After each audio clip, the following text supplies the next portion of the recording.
They're beautiful, they're big, they're bold, they're banana plants, and they can look great in your garden. We've got Master Gardener, the green thumb guru, Ed Sordiff, here to tell us all about it. This is like when I see these plants, when I look at these plants, they're so tropical. And we can have these in our gardens? Yes, you can. You can't leave them out all year. No. But actually there is one, Musu Beiju, that you can leave out to a zone 5 as long as you mulch it. It doesn't get bananas, but it's a pretty one. So if you want to look that one to have in your yard, you can. But the rest of these you'd have to take inside the house. Now, a lot of people think banana plants are just about getting the fruit and the bananas. Mm-hmm. Not all of these are about the bananas. Most of them actually are just about the foliage. I mean, they're gorgeous plants. Originally, I was excited to make my own bananas for smoothies, but these would look great in anybody's garden, and I think they fill a lot of space, too. They're big. Oh, yeah, and these large ones that have the burgundy on both ends are actually Abyssinian bananas, and out of all the plants in my yard, these are the ones I always get the most comments on. So everybody really does like these, and they're really easy to keep. And the cool thing about these, they have these big sail-like leaves everywhere. Yeah. But when the big storms come and the wind blows, these are the last ones to go down. The leaves all fold over, really? And they actually get kind of aerodynamic. All the other big plants are on the ground, but not these. Interesting. So these are a great addition to your garden, and they're relatively affordable, too. Yeah, they come, and they're really small. They're smaller than this, and they come in the mail. And some of them you can actually grow bananas. This is a venticole. This actually is one of the better ones for bananas. It's a dessert banana, and it should get bananas within a year once it gets to about 5 feet high. And they really do grow really rapidly. So that being said, I think a lot of people are watching at home, and they might think, like I did, that this is going to take a whole lot of space. But actually, if we look at the bottom of this plant, you can actually see that the potting area of it isn't so big. Yes, there's actually, that's just an outer pot I put in. The pot is actually the small one that's inside there, if they can see down into that. So it really doesn't take that much space, and it is a huge plant to be in such a little pot. Mm-hmm. Well, it's something like, because we couldn't see it so great, but something as big as this, or rather as small as this,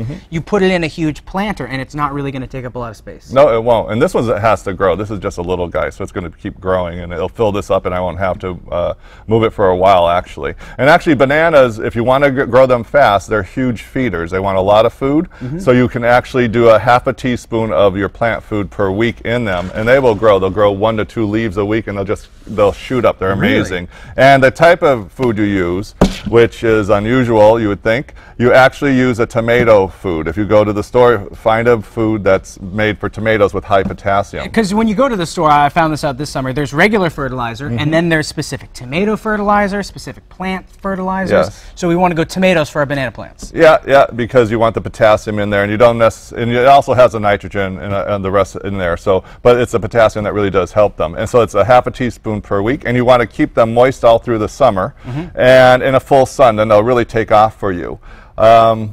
In the winter, when you're going to bring these in, because you're going to want to keep them for next year. Now, should we bring them in before the first frost, something like that? Yeah, I would bring them in before it gets below 40 at night outside, and then you can just bring them in, and then you start tapering off on the water. So you let them go a little bit more dry in the winter. If it's going to be cold in there, in your house or the area down to around 40, they can handle it, but they don't want to be wet all winter. They want to be drier so they don't get root rot. Now, humid air, though, is this something that they would benefit with a humidifier around the area, or a house that's a little bit more humid? Because it gets dry in the winter. Yeah, well, all plants do in the winter. You can actually, there's a technique of actually taking these bananas, and you actually take the leaves off of them, you let them dry, and you put them in a warm spot in the basement. Really? And that supposedly will work too. I haven't tried to keep them a little bit green in the winter, but they're amazing, and and these guys here on the end are actually going to get up to 8 feet by the end of the summer, so they'll be really big. I'm sorry. I mean, right now I'm about 5'7". They're about my height, so they're going to grow another couple feet? Yes. They're amazing with the growth. And when you start feeding them like that, and now we have all this humid air and all this warmth, they're just going to take off. And they look great around a pool or a terrace or anything. I feel like a lot of people, I know my wife loves to do this, you put a couple plants out next to the front door that can grow, but you want to be able to take them in. These are perfect because you don't have to continuously spend money on new plants with the season. You can bring these out all summer long. In the winter, take them in. Yeah, yes, that's true. And then if something happens to the big plant, I mean, usually when bananas go up and they actually fruit, the main stem, like say if this was the main stem here, would die. That's when it's a large plant. But then you would get something like on this plant here. Like the new little growth. Yeah, right here. You get what they call a pup. So this guy will die after it actually fruits, and then you get the pup here, and you would just transplant that, and that would become your new plant. This is actually a double mahoy, they call this plant, and this plant's really cool. It's another edible banana, but when this comes out, the banana stems, the flower stems come out like this, and then you get two big bunches of bananas here. Really? Yes, and this one will get up to be about 5 to 6 feet high too. So this is great, because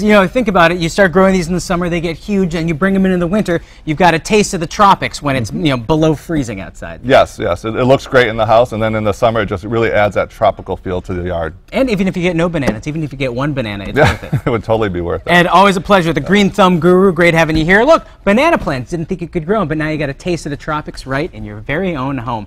Also